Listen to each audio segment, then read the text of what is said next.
So hi everybody, welcome to the S.P.E.A.K Forum, which is jointly presented by Aphasia SG and Innovative OTs. Okay, my name is Janani, but short form you all can call me Jan. All right, so firstly, thank you very much for joining us on a Saturday afternoon, okay, to learn and be in a conversation about cognitive communication with us. We are really very happy and psyched to have everyone on board with us, okay. So some of you may actually ask what S.P.E.A.K, S-P-E-A.K means. Or represents, okay, and of course in the course of this like preparing for this event, we actually put together a little meaning about what it represented to us lah. So we will actually let y'all take away that little key message at the end of the presentation, so stick on with us. All right. So without further ado, let me introduce myself a little bit more and also the speakers that we have with us today. So my name is Janani, as I mentioned before, short form Jan. I'm an occupational therapist. Okay, I have predominantly worked with geriatric patients in the acute and community setting and also nursing home. And I am representing Innovative OTs today. And will be the moderator for this session. Oh. Okay. With me, I have Lin S.P.E.A.K, who is also a fellow occupational therapist, who is also part of Innovative OTs. S.P.E.A.K has had experience working in the acute community and home-based settings. Okay. And together with us OTs, we have 3 speech therapists from Aphasia SG. Who specializes in neuro and rehabilitative clinical caseloads. First, we have Li Jia-Ling, who is currently working in an acute hospital. And then we have Woon Siu Hui, leading a speech therapy team in a community hospital, but also does some work in home-based care and also nursing home. Yeah. And lastly, we have Evelyn Khoo, who has experience across the different clinical settings from hospital, community, and then home-based care. And she's also the founder of Aphasia SG. Okay. So the objectives of this forum, as stated in this slide, we are basically gathered here today to understand the differences between cognition and language. To also discuss and understand a little bit more about how allied health professionals, namely STs and OTs, can collaborate better. We are also going to be learning a lot from all the stakeholders who are involved, who are amidst us in this in the audience, and also basically to advocate for holistic care for patients with aphasia. Okay, the format of the presentation will be as such. The whole presentation will be based on one case study. Okay, so we will be following through the whole presentation with about Mr. X, who is a patient who had stroke. Okay, the presentation will be by the different speakers that I mentioned. Okay, there will be questions, there will be breakout room discussions as we go along the presentation, and finally we will end off with a question and answer at the end. All right. Okay. So before we start the presentation proper, just some ground rules. Okay. So if you haven't muted yourself, okay, help us mute yourself. Okay, especially during the presentation. Okay, so that there won't be any interference and the presenters are able to present properly. Okay. If there are any questions during the presentation, if you have any questions, type them in the chat group. I'll be taking them down and the presenters will answer them at the end of the session. Okay. And of course, we're all here gathered to learn and discuss. So as much as possible, participate actively in the questions, in the breakout room sessions, and the discussions. Okay, during that you can unmute yourself. Yeah. Okay, and of course, we will also like to ensure that the discussions during this session are going to be open and very conducive for everyone. Okay, so bear in mind that we actually have various stakeholders amongst us in the audience. clinicians, students, we have caregivers, and also persons with aphasia in our midst. So let's all kindly respect everybody's point of view, especially during like the breakout rooms and all. Okay, and just to let you guys know, the main presentation will be recorded and shared on Aphasia SG's YouTube channel. Okay, the breakout room discussions will not be recorded. Okay, just the presentation. All right. Okay, so moving on to the presentation proper. Okay, so this presentation, it starts off with the tale of Mr. X. So what happened to Mr. X? One fine day, he was getting ready for work as he normally does. Suddenly, he felt lightheaded and unsteady, felt weakness on his right arm and leg. Mouth started to droop to one side and he had difficulty speaking. And his wife, who was actually at home at that time, and saw all this happening to him, quickly called the ambulance, sent him to the hospital. At the emergency department, he was diagnosed with a stroke and had to undergo an emergency procedure. And he had more brain scans done after the operations. Okay, so what did the brain scan show? From here on, I will pass on the time to our first speaker, Xu Wei. Hello, hi everyone. So thank you very much, Jan. So now we already know that Mr. X actually has a stroke, right? And it's affecting the right side of his body. So now let's see what does the brain scan show and what is the diagnosis. So here is the diagnosis: is a left frontal temporal ICH, intracerebral hemorrhage, and he had a left-sided craniotomy and evacuation of the intracerebral hematoma and insertion of an ICP monitor. So this part that I'm going to share is going to be a little bit more dry, but I try to make it as interesting as possible. Okay, so the next thing, if this case were to come into the hospital and as a therapist clinician, what do we see, right? So what do we see is, we'll look at the brain scan. So here is exactly how a CT brain looks like, and here are all the findings that is written, all right? And so now, as a clinician, there are a few keywords that we actually look at, okay?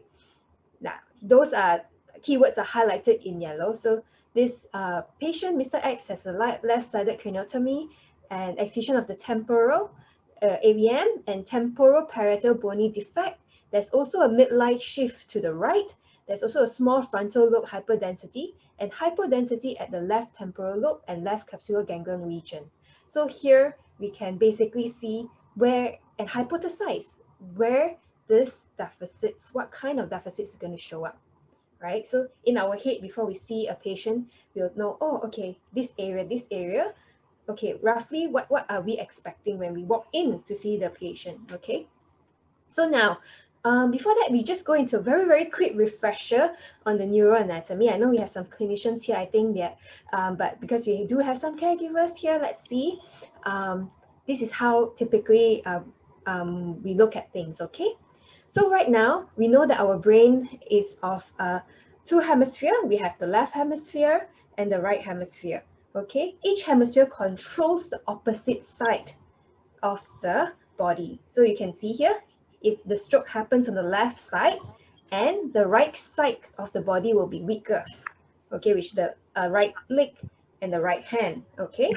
And at the same time, in general, the left hemisphere controls speech, comprehension, arithmetic, and writing. And the right hemisphere controls creativity, spatial ability, artistic, and musical skills. So the right hemisphere typically is more a creative side, okay? So now, we also look at the brain actually has 4 different lobes: the parietal, frontal lobe, occipital lobe, and the temporal lobe. So each of these lobes have its own function. Okay, so if you can remember what was the diagnosis of Mr. X, then roughly you would know, what am I expecting when I actually go and see Mr. X? Okay, so now let's look at the site of brain affected by Mr. X history. Okay, so it's typically this area that's circled here. So it's frontal temporal, right? So left typically is the language center, and then frontal here. Any of this issue could be affected, as well as the temporal here. Okay.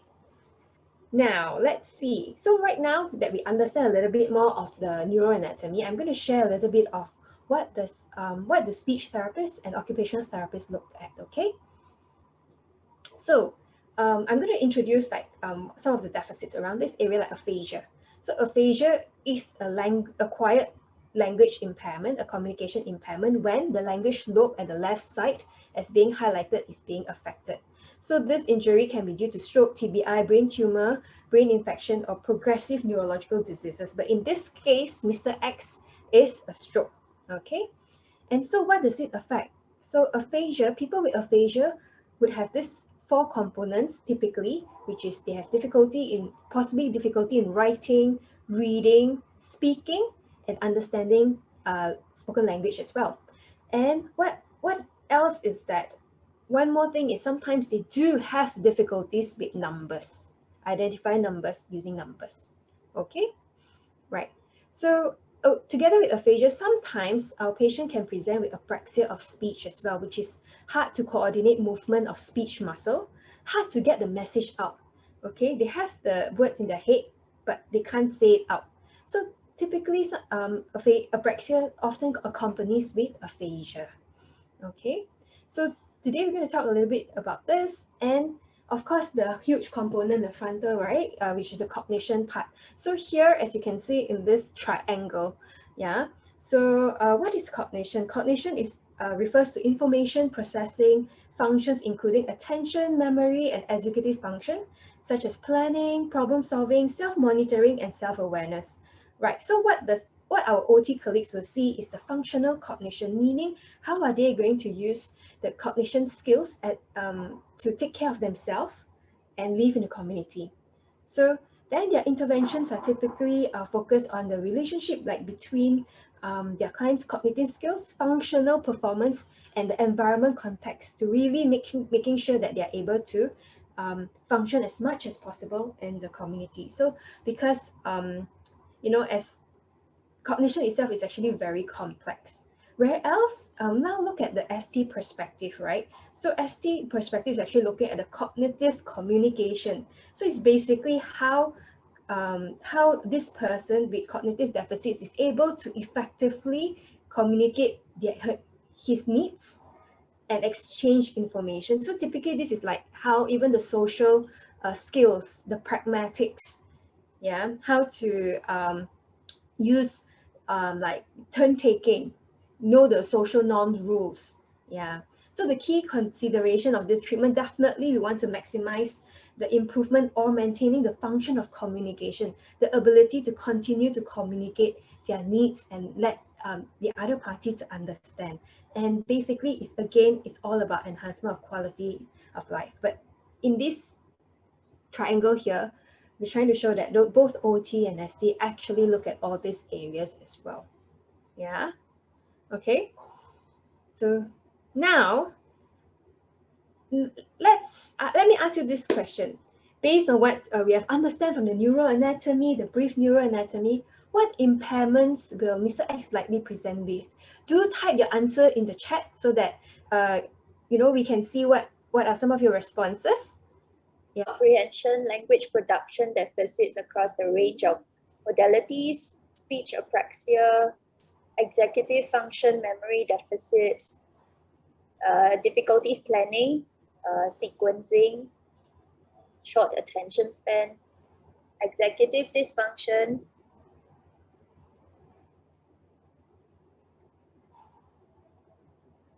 Yep, thanks guys.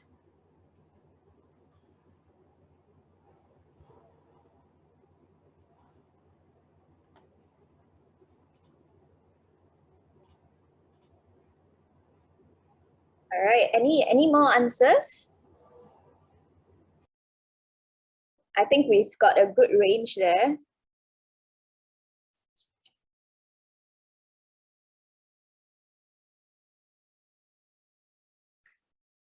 Yeah. Okay. So I'll just move along with the presentation. We've got some really good range of answers there. Okay, so so thank you all for that.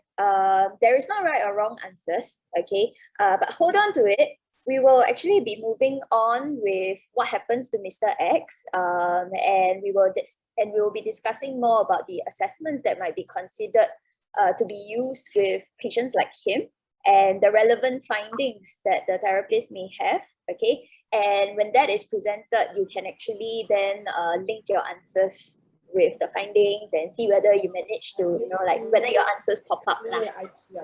Okay. So moving on. So what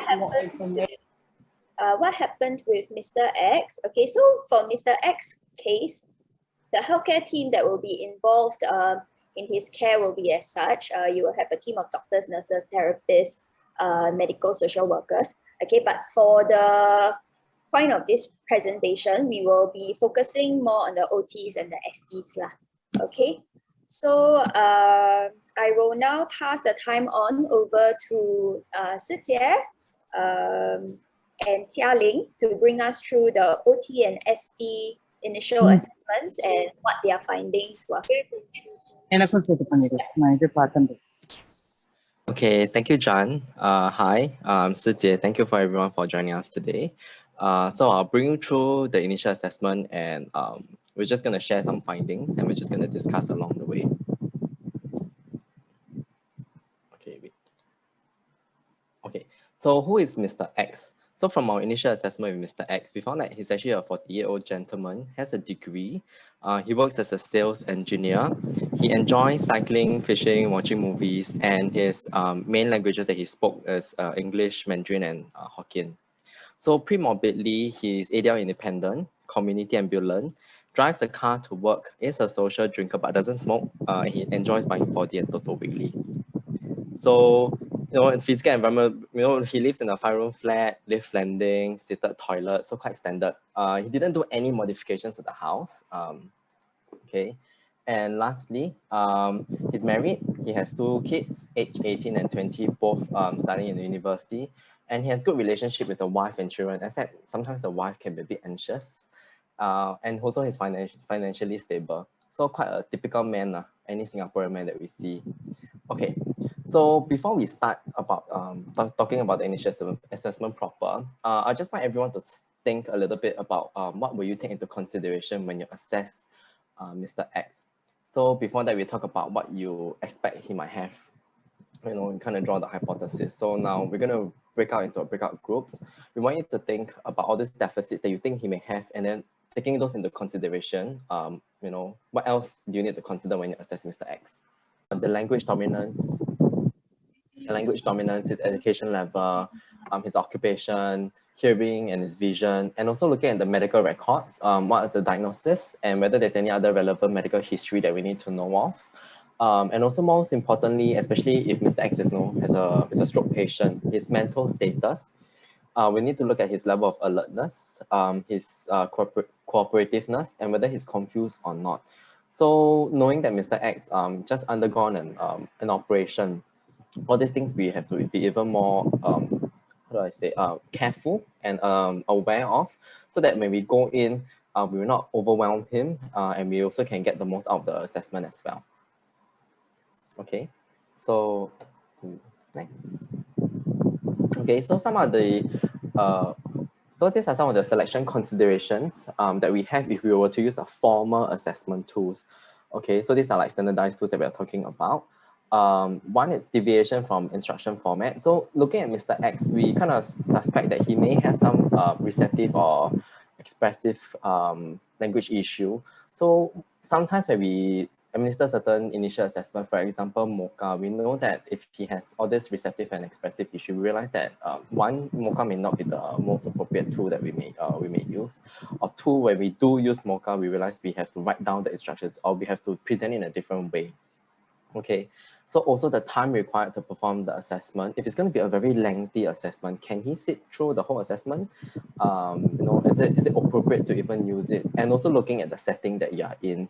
If you're in an acute versus you're in a subacute setting, if you're in an acute setting, usually the time that you have per patient is also generally shorter. So you may want to use something that's quick to administer as well. Okay, so we also need to look at training required. So some of the assessment tools may require to be trained to use. So if you're not trained, it's a bit hard for you to administer, or you may not be as accurate. We also look at cultural relevance, whether the task during the assessment itself, is it relevant to our culture? Is it appropriate? And also the cost of the tool itself, is it expensive? Are you going to get an expensive assessment tool? And how accessible it is. And lastly, we also need to look at the language and the education of we have to consider those parts as well to see whether it's appropriate and it's suitable. Oops, sorry. So next, I'll pass on to Jialing, who will talk a little bit more about the challenges in assessment in terms of the ST perspective. Okay, thank you very much, Zijie. So for ST, right, when it comes to assessment of communication function in individuals with possibly both cognitive deficits and aphasia, it always complicates the process. On the right side of the page, right, we will see the diagram once again. So earlier on, some of us hypothesized that Mr. X is likely to have some cognitive difficulties, including poor attention and slow processing speed.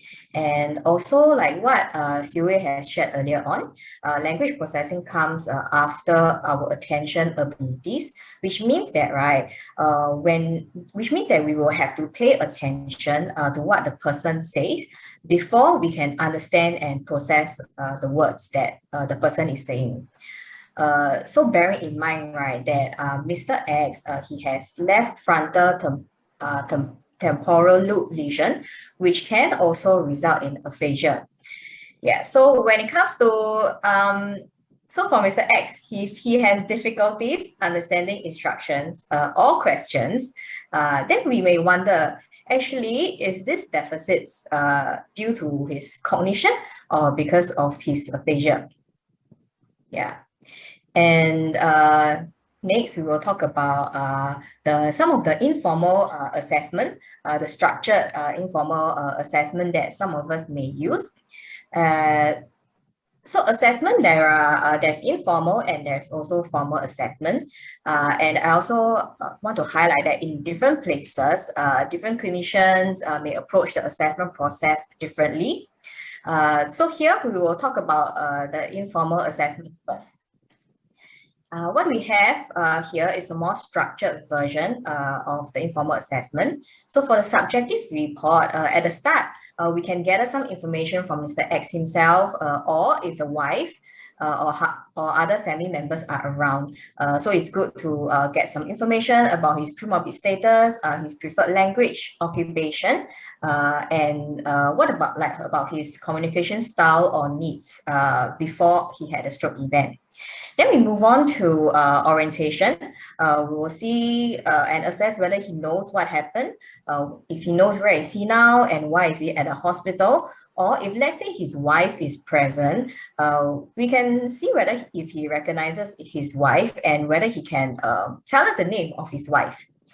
And so next, for comprehension, we will assess his understanding of comprehension skills. So there are two aspects of it. There's spoken and there's reading. Some of us will include, if Mr. X, some of this will include asking some yes/no questions, if Mr. X is able to understand them, if he can follow commands, or he can understand some of the conversational questions that we ask him. For reading, we can check if he's able to read words, phrases, or written directions. And finally, for expression, we will have a look and see if he can,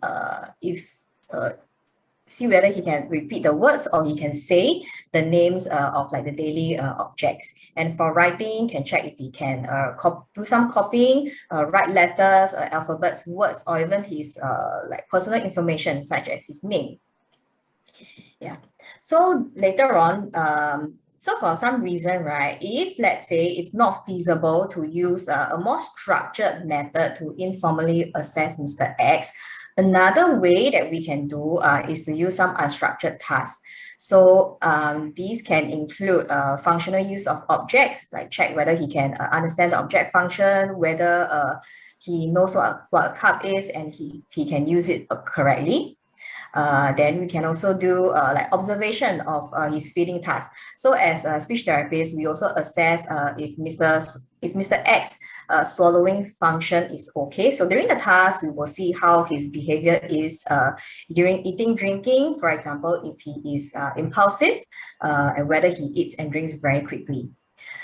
So other ways also include observing how he interacts with the people around him, the communication situations that he's facing, and then have an ongoing discussion with the PT, OT, and the nurses, gather information from all over, from all the sources that we have, and also finding out what are the gaps so that we can help him meet his needs at the ward settings, and find out or do some assessment and see what are the communication strategies that may be useful for Mr. X.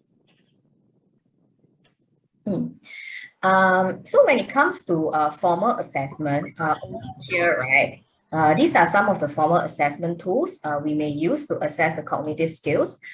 So these include, from the left, we have MOCA, CLQT, Mount Wilger High Level Language Test.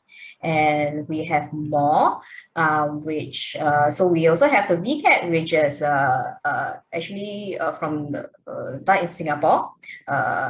And for the formal assessment we have for aphasia, we have the CAT, the PALPA, BDAE, and also on the next slide we have the pyramids and palm trees, as well as the Western Aphasia Battery.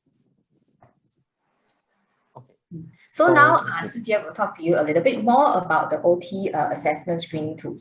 Yeah. So our takeover, So now it's the standardized formal OT assessment tool. So I'm just going to break it down into screening tools and performance-based tools. So in terms of screening tools, we're the same, like what the ST has mentioned from the left. We also do MOCA. Sometimes we also do LOCA, and some places they also do Cognition and cognitive assessment. And bear in mind, some of these assessment tools, you need to be trained, or the place would need to purchase these assessment tools. And other performance-based assessment, what do I mean is that usually for occupational therapists, we will actually like to do a lot of performance-based assessment where we observe our clients perform certain tasks. And from there, we actually will filter out and see what are the areas in terms of cognition that is affected, that actually prevents him from performing the task accurately or correctly. So some of the tasks that we, assessment that we may use are like CATO test, the executive function performance test, and also the assessment of motor and processing skills. So OTs, we also do informal, a lot of informal assessment as well, like what Jia-Ling has shared earlier on, like the ST also do as well, especially for clients with very complex cognitive issues. So as for example, Mr. X, so we know that he has both frontal, left frontal and temporal. So we may assume that there might be some planning problem, there might be some behavior issues, and also there might be some understanding of instructions. Then we may, instead of using all these very standardized assessments, we may actually then use just observation. So we give him a certain task and we see whether he can perform the task or not. Okay, so now we move on to the findings of the initial assessment. So these are the similarities that both OT and ST will kind of like look out for. Okay, we're just gonna, so physical wise, just reduce strength. He has fair sitting and standing balance. ADL wise is what I mean to more assistance for ADLs. And we're just gonna zoom into the cognitive communication component. Okay, so we notice that he has reduced sustained attention, where he's easily distracted by the environment. He also has reduced problem solving with insight and working memory issue. He's also having some following instructions consistently, unreliable yes, no answers, and he nods to everything. He also exhibits word finding difficulties. And from the ST side, they also noted that he has echolalia, where he repeats after the therapist. And he also seems to have some receptive and expressive impairment. And lastly, we find that it's a bit hard to assess all modalities of language at this stage. Am I correct, Jialing? Yes. Okay, Yeah. so we move on. So now we're going to move on into the next breakout group. We're going to talk about a little bit about what are the challenges that you might encounter working with Mr. X throughout this rehab journey. So we have seen him from diagnosis, we have a mental picture of him, and then now we gave you the findings post-assessment. So what do you think are the challenges that we might encounter working with him throughout the rehab journey? In your little breakout rooms, we had quite a bit of interesting sharing, and I think a lot of people are quite spot on with the kind of challenges that we might encounter when working with Mr. X throughout this rehab journey. And I think what they share are all very real challenges that we see quite a lot. Yeah, almost everyone. Yeah, that we may have encountered with. You wanna highlight one or two challenges? Yeah, I think a lot of them. Like you wanna highlight one or two challenges that came out in your group quickly? Yeah, a lot of them actually shared about the communicating part where Mr. X will probably have difficulty expressing his needs, and then we don't understand what he's trying to express, and then that will get him frustrated. So I think this is very common, as you see a lot. I think even I have to say, even as when I was a young therapist, I will try and fill in the blanks for my patient. So they will say something, then I'll try to fill in the blanks. Then after that, I think that they got even more angry and frustrated because I'm just like anyhow whack, just filling the blanks and see whether I got the right answer. Yeah, I think at some point we might all have done that. Yeah. Yeah. Okay, I think everyone yeah, I see Pei Shan. I think everyone is back in. So maybe Si Jie and Jia Ling, y'all can bring us through the intervention bit. Okay, sure.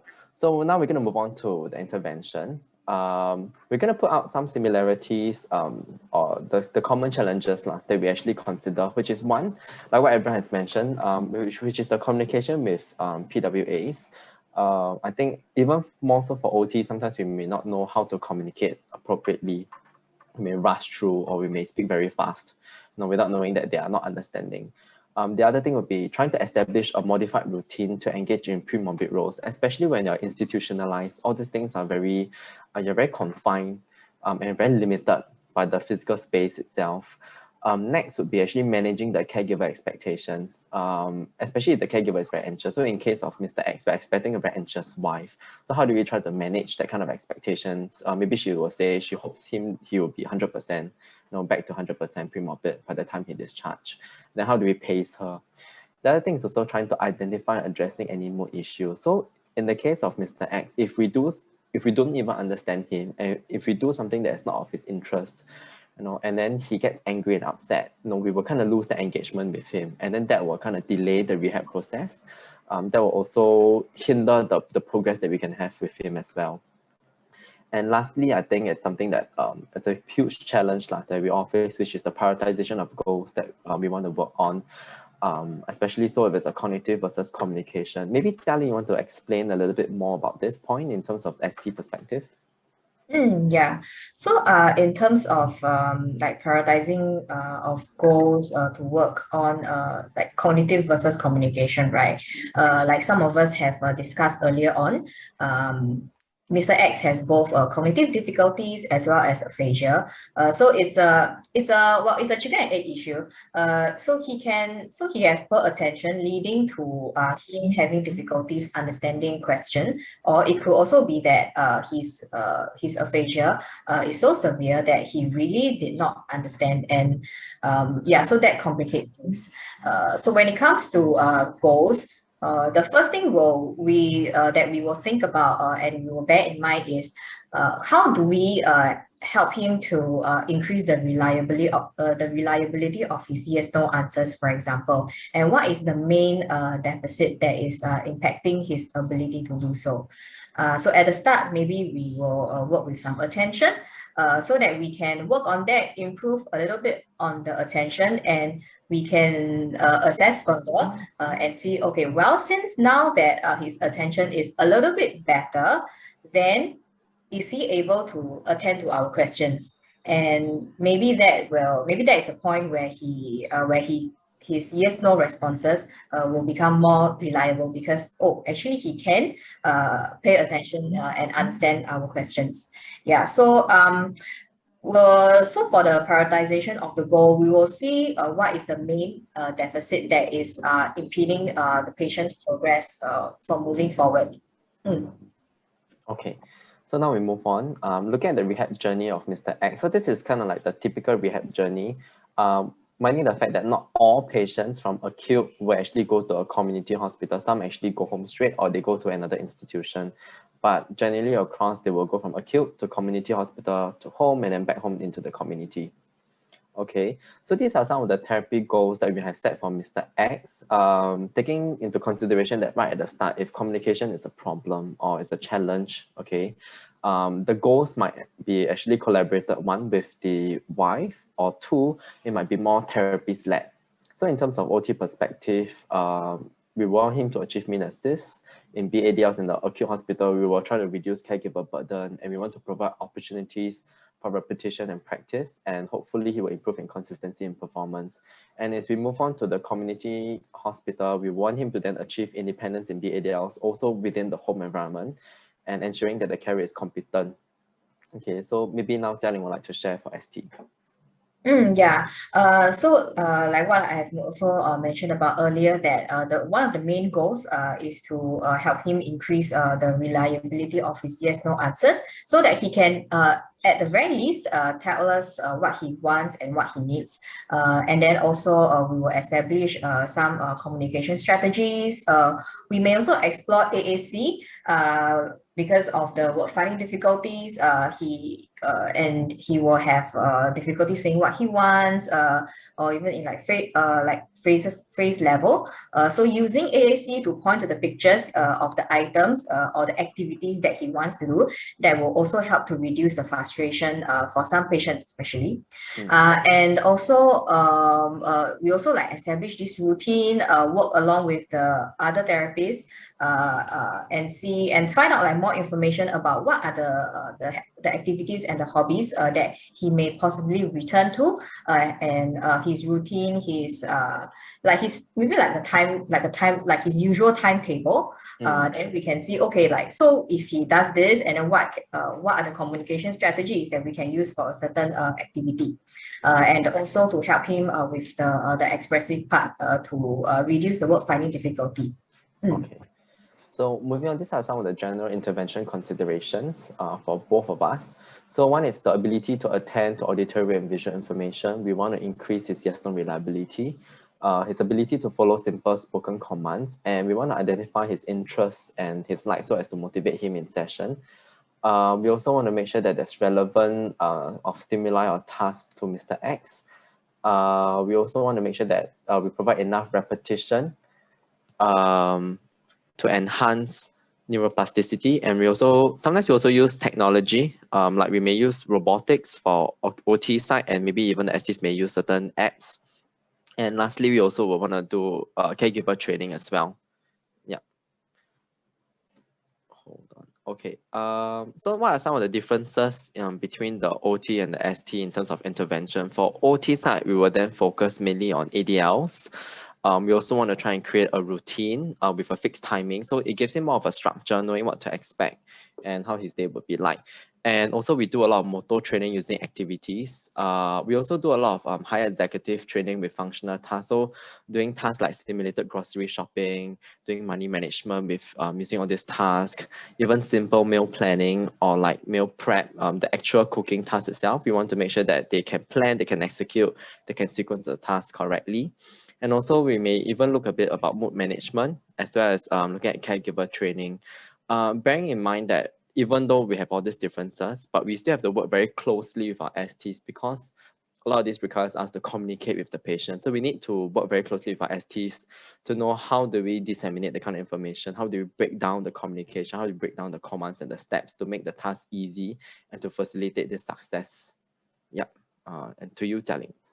So for AAC, right, we will have to try out the different formats and then to try to get like the ideal format, for example, like the number of pictures, the amount of details that we want to add to the pages and the pictures. And because Mr. X, right, he also has difficulties understanding, so we have to focus on improving his auditory discrimination and processing so that he can be more aware of his errors. And in terms of word finding difficulties, some of the strategies we practice may include gestures, like using action to help express himself so that his communication partners can interpret his message, or even asking him to talk around a certain subject, a certain object, so that he can like describe more about something and people can interpret, or he can use those to self-prompt himself to get the target word. And also we will work on having him to identify situations where there are communication breakdowns so that he can practice and learn how to repair those conversations when there is a breakdown happening. Okay. Back to you, S.P.E.A.K. Okay, so we're gonna showcase the presentation of Mr. X just prior to discharge home. So we're gonna focus a little bit on the CogCom aspect. Okay, so as he progressed, we realized that he is actually more consistent, able to follow 1 to 2 steps instructions. He's more consistent in his yes, no. He can actually sustain attention activities in a quiet room. He still has some difficulties in higher executive function.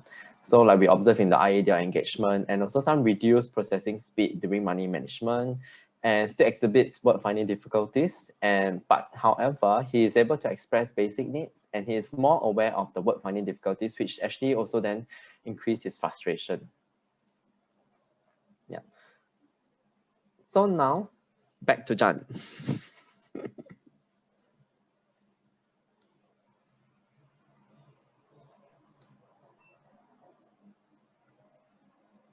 All right. So what happens with Mr. X? He is finally discharged back home after 6 weeks of staying in the hospital and the community hospital for rehabilitation. So now I would like to invite Evelyn to take us through what happens with him in the community. Yeah. Thanks, John. So yes, finally, Mr. X is able to go home after 6 weeks, you know. And what happens right now is actually the real life begins. The real life begins because in the hospital there are, you know, the medical team is there. It's not a real environment, you know, when you stay in the hospital.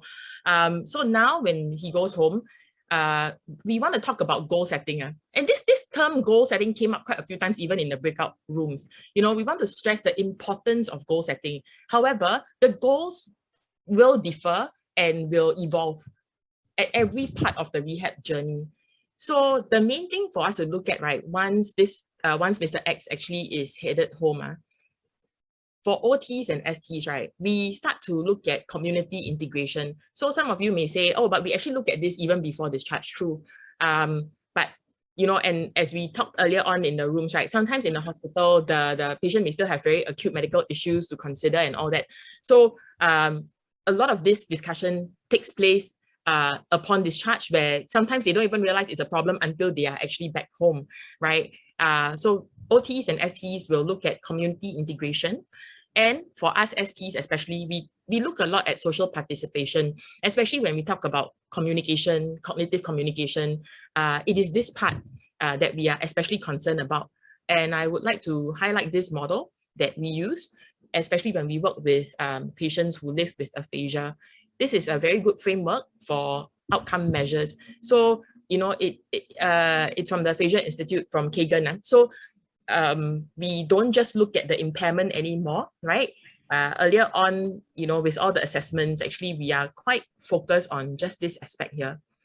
You know, of course, we can say that, yeah, we do consider the other things, but bearing in mind all, you know, so many things that are happening in the acute issue, we actually sometimes neglect all the other parts. But once it's out in the real world, we need to consider, you know, how this person is living, and we look beyond the impairment, right? We look at all the other aspects. We have to then consider, so, you know, earlier on, we say impairment, we look at all the interventions that we can do. So, you know, it's things like we pick the right language activities, things that interest them, things that make sense to the person, right? It could be coming up with functional phrases, scripts, drilling them on useful vocab words, right? There are so many words that one can learn, can relearn and can learn, but we need to pick the ones, or we need to actually have a joint goal setting with the person, with the family, to discuss what is really most relevant and important to the person. Then we have to then also consider the environment. Very often we hear comments like, oh, caregiver says, well, I didn't know he can talk so much until I see him in your clinic room, right? And this just tells us that perhaps the home environment is not, very well set up. And it is also part of our job, our duty as a therapist, to help set up the environment as much as possible. And this could be in the form of caregiver training. It's like what we do at Aphasia SG. We run workshops for supported conversations to support the person with aphasia, because the idea is, if this person has had a brain injury and is suffering an impairment, right, while we are trying to bump up his or her impairment, communication is a two-way street. It is important for us to provide the kind of support as communication partners, so that the onus is not just on the person with the impairment, but everybody shares this responsibility. The burden is no longer just on the person who suffered the stroke, but now everybody shares this responsibility. Good communication starts with everyone, right? So that's the environment. Then we also want to make sure there are opportunities for participation, right? And we're talking about the opportunities for conversations. We hear comments like, I feel useless after this medical event. I don't know what I can do. I can't return to work. I don't know what's going to happen. And we just want to stress that it's important to seek opportunities. Even if we cannot create the opportunities, we must seek the opportunities and direct and refer appropriately. Then, of course, community activities. And I think the trickiest one is really the personal identity and attitudes and feelings, because this is the one that a lot of patients, struggle with, and it's so challenging. And because if they have aphasia, they cannot go through like normal counseling or psych treatment where it's a lot of talking, right? But we have to let them know we are there to support. So this is, this is a good framework. So I think we're just going to go, in real time, we're just going to go very quickly into our breakout rooms right now to talk about what you all know about rehab options and COM participation options. So there were a lot of answers that were very spot on. And these are the rehab options that we know of, right, for occupational therapy and speech therapy. I highlighted in my room that it's because of subvention issues, right, like funding issues. Actually, it's easier to find physio and occupational therapy services, subsidized services in the community, not so much for speech therapy.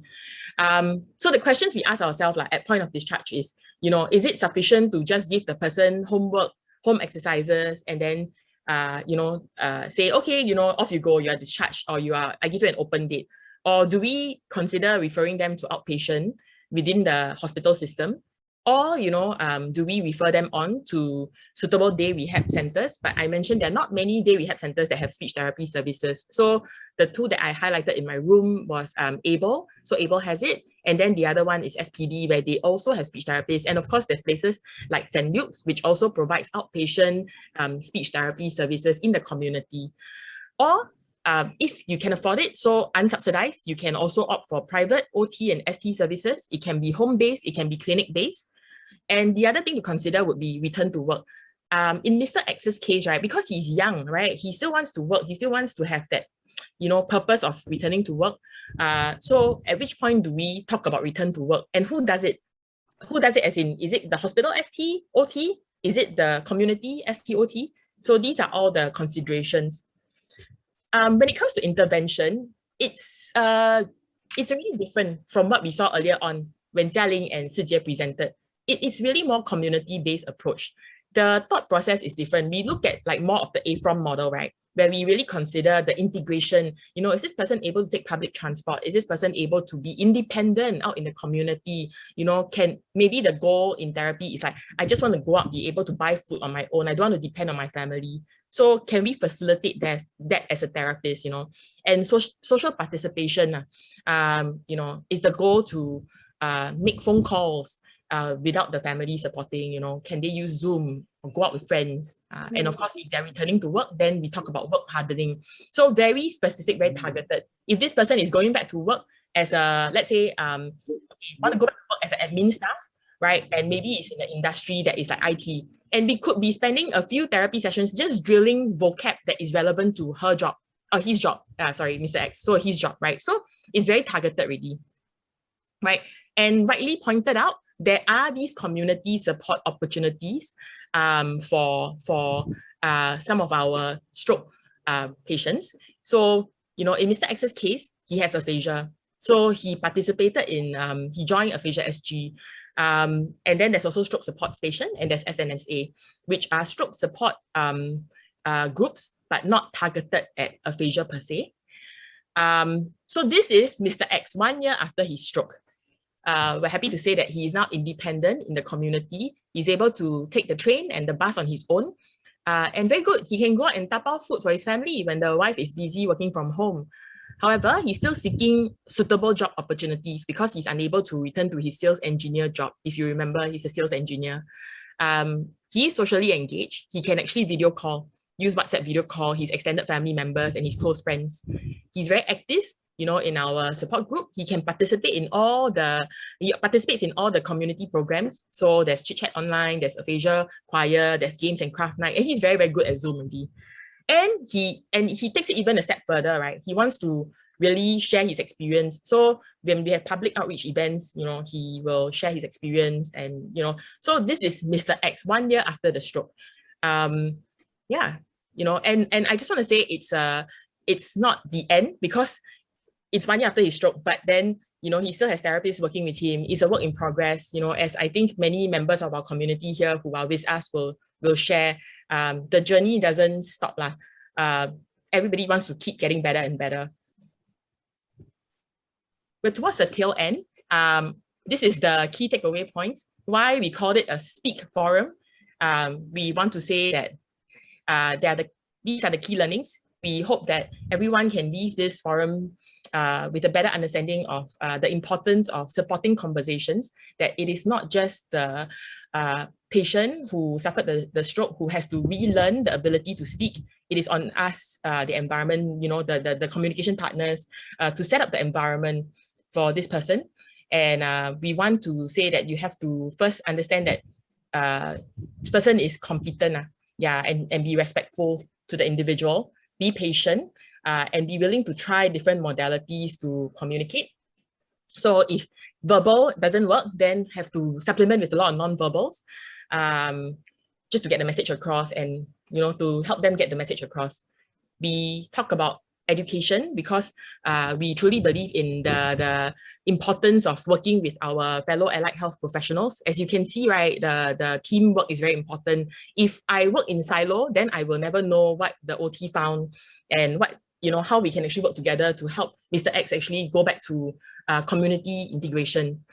And advocacy, right, in general. So we talk about advocating for aphasia in public, but we also want to stress that for clinicians among us who work in a hospital, you must be very familiar with the concept of MDM, so multidisciplinary team meetings.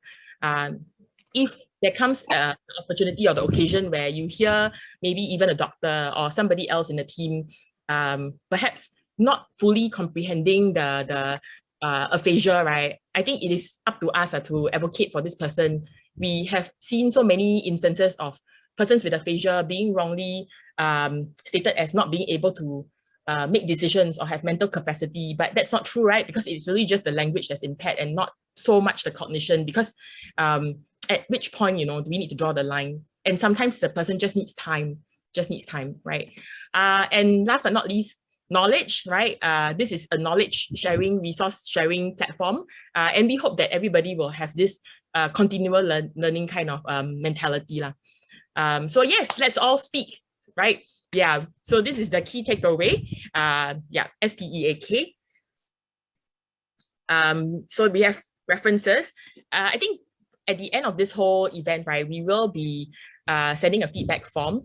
So if, let's say, you would like to get some handouts, you know, please fill out the feedback form so that we know that you found this useful. And if you would like to hear more about like clinical discussions, So it's Q&A, but I don't know, we have only 2 minutes left to 4:30.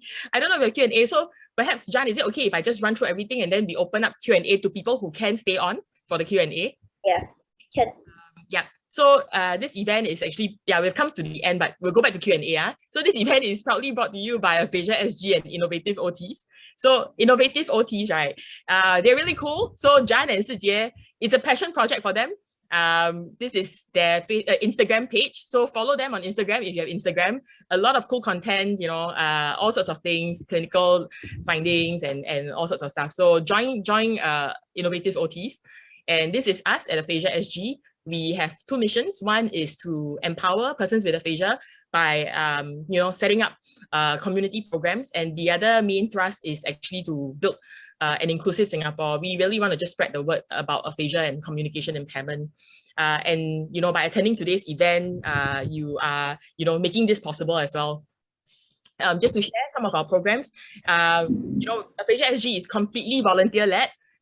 We are a non-profit, but we have no paid staff. All of us do this because we are just very passionate about it. So yeah, if you have any patients, or if you're working with anyone who has aphasia, doesn't matter if they are newly diagnosed or if they have chronic aphasia, they have had it for like 10, 20 years, it's fine. We are safe space. We open our programs to anyone who has aphasia and the caregivers as well. We do a lot of media outreach because we want to let more people in Singapore know about aphasia. So that's us. And yes, please follow us on our social media. We have Facebook, we have Twitter, we have Instagram. Yes, and we have a YouTube channel. So today's recording, right, the public segment, we will be putting it on YouTube. So stay tuned for that. Yes. Very, very grateful, like the 5 of us are very grateful for all of you for taking time out on a Saturday afternoon, evening to be here with us. We hope that the discussions and the presentation was useful. There were things that you can take away. We hope that the breakout room discussions, even though some had to be cut short, they were fruitful. There were things that, y'all could really discuss and take out of key messages that y'all could, take home. And yeah, just basically, thank you for joining us. I mean, the support was amazing. Yeah. Thank you. Yeah.